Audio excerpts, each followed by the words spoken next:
కంప్లీట్గా ఉంది కదా. కంప్లీట్గా 2015 నుంచి 16 వరకు కూడా అన్నీ అంతే.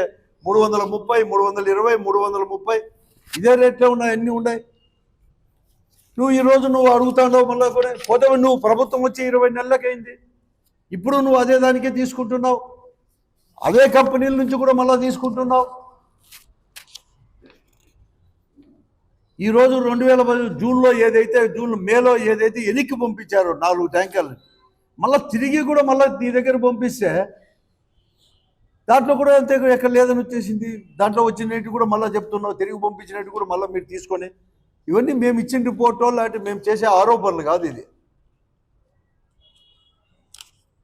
నీకు అనేది కూడా ఎక్కడ కానీ లేకుండా అన్ని రకాల నువ్వు వైఫల్యం చెంది ఈరోజు కేవలం ఇది ఒక్కటి పట్టుకొని లేకపోతే మద్యం పాలసీ, మద్యంలో కల్తీ అనో ఇదే కల్తీనో లేకపోతే వ్యక్తిగతంగా వివేకానందుడితో ఇవి తప్ప ఏమైనా ఉందా?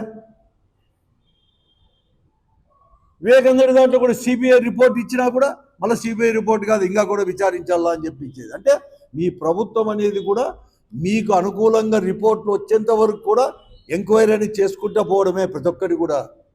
వివేకానందుడికి హత్య కేసులో కావచ్చు సిబిఐ ఇచ్చినట్లేదు, ఇంకా ఎంక్వైరీ చేయాలంటారు.